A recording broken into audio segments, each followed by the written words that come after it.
저탄수, 고기만 먹는 황제 다이어트, 저탄고지 이런 탄수화물을 거의 끊으면 처음에는요 혈당이 떨어집니다. 체중도 줄어듭니다.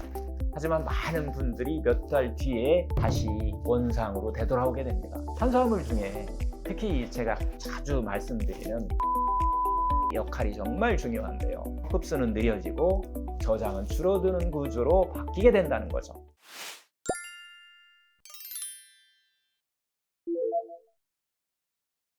우리가 당뇨 진단을 받으면 가장 먼저 듣는 말이 있습니다. 탄수화물 좀 줄이세요.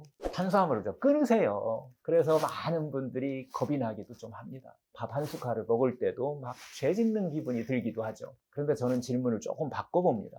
밥이 문제일까요? 아니면 밥의 형태가 문제일까요? 당뇨의 중심은 혈당 그 자체가 아닙니다. 인슐린 저항성이 문제입니다. 혈당이 빠르게 오르고 인슐린이 과다 분비되고 이 과정이 반복되면 세포는 점점 둔해집니다. 문제는 탄수화물이 문제가 아니라 빠르게 흡수되는 구조가 문제라는 겁니다. 저탄수, 무탄수 다이어트, 고기만 먹는 황제 다이어트, 저탄고지 이런 탄수화물을 거의 끊으면 처음에는요 혈당이 떨어집니다. 체중도 줄어듭니다. 하지만 많은 분들이 몇 달 뒤에 다시 원상으로 되돌아오게 됩니다.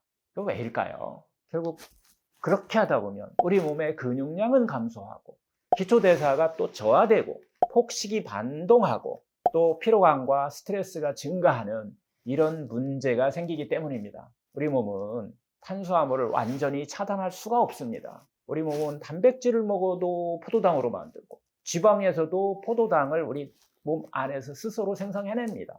즉 탄수화물은 적이 아니라 주 에너지원입니다. 그래서 탄수화물을 끊는 것은 해결이 아니라 버티기. 이건 집착입니다. 답은요, 탄수화물 형태를 바꾸는 것입니다. 흰쌀을 현미로, 현미를 발화현미로, 발화현미를 발화생현미로 먹는 거죠. 이건 단순 교체가 아닙니다. 흡수 속도를 낮추는 작업입니다. 그리고 여기에는 항상 5-3 식사법이 붙습니다. 매 식사할 때마다 잎채소 5가지 이상, 뿌리채소 3가지 이상을 먼저 먹는 거 5-3 식사법의 기본이라고 그랬죠. 섬유소가 위에서 흡수를 낮추는 쿠션 역할을 해줍니다. 그 다음에 발화현미를 천천히 먹는 거죠. 이 구조에서는 혈당 상승이 완만해지고 인슐린 반응이 안정되고 포만감이 좀 빨리 오고 과식을 감소하는 효과가 확실하게 있습니다. 결국 탄수화물은 끊는 게 아닙니다. 흡수 속도를 조절하는 것입니다.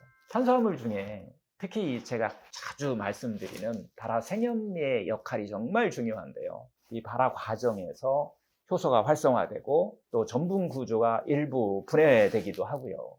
가바라고 하는 성분이 증가하면서 소화 부담이 감소합니다.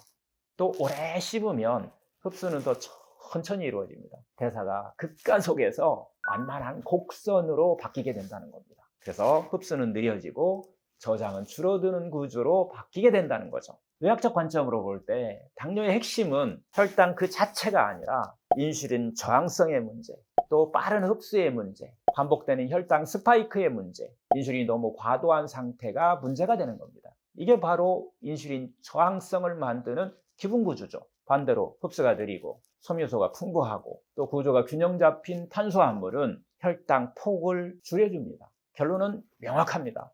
탄수화물이 아니라 탄수화물의 가공 형태가 인슐린을 결정합니다. 저는 당뇨 환자에게 탄수화물을 끊으라 라는 이야기는 하지 않습니다. 대신 이렇게 말합니다. 정제하고 가공한 탄수화물을 좀 줄이자.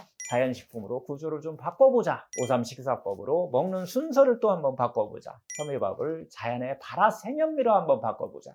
당뇨는 탄수화물을 없애는 병이 아니라 탄수화물의 형태를 잘못 선택한 결과입니다. 암 진단을 받으면 많이 듣는 말이 있습니다. 암은 포도당을 좋아한다니까요. 탄수화물 다 끊어야 한다. 이런 이야기들이죠. 그래서 많은 환자분들이 밥도 심지어 과일도 고구마 먹는 것도 겁을 냅니다. 하지만 질문을 하나 던져보겠습니다. 암이 당을 좋아한다면 우리 몸의 정상세포는 당을 그러면 싫어할까요? 아닙니다. 우리 몸의 모든 세포는 포도당을 다 사용합니다. 뇌도, 면역세포도, 심장도 모두 당을 에너지로 사용하고 있는 겁니다. 문제는 당이 아니라 어떤 형태의 당인가입니다.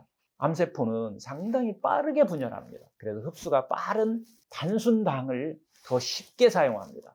설탕, 액상과당, 정제된 탄수화물, 이것들은 혈당을 급격히 올리고 인슐린을 강하게 자극합니다. 반면에 통곡물, 발화생형리, 생채소와 함께 먹는 이런 구조, 이 경우는 혈당 상승은 완만합니다. 암세포가 당을 좋아한다는 말은 급격히 들어오는 정제된 당을 좋아한다는 뜻에 가깝습니다. 문제는 여기서 극단으로 가는 것입니다. 탄수화물을 거의 0에 가깝게 줄이면 처음엔 혈당이 떨어집니다. 하지만 암 환자에게 더 중요한 문제가 발생합니다.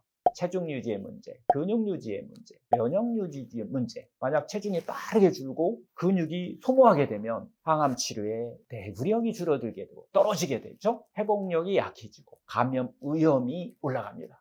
결국 탄수화물의 극단적인 제한은 오히려 체력 고갈을 부를 수 있습니다. 암 치료 과정에서 가장 예후가 좋은 환자들의 공통점은 체중이 유지된다는 점입니다. 지나친 저탄수 시기는 케톤 생성 이전에 근육 분해를 동반하기 쉽습니다. 그리고 면역세포 역시 포도당을 사용하기 때문에 약해질 가능성이 높아집니다. 결국 에너지가 부족하면 면역 기능도 같이 둔해집니다. 암 환자의 목표는 굶기는 것이 아니라 균형 잡는 것입니다. 저는 암 환자에게 탄수화물을 줄이라는 얘기는 하지 않습니다. 대신 이렇게 권해드립니다. 흰쌀 좀 제거하자. 설탕 조금 덜 먹자. 가공식품은 좀 덜 먹자. 그리고 오삼식사법, 발화현미, 천천히 씹기, 또 자연에 가까운 음식을 즐기기. 결국 탄수화물을 속도전이 아닌 리듬으로 바꿉니다. 흡수는 느리게, 혈당은 완만하게, 인슐린은 안정되게. 이것이 핵심입니다.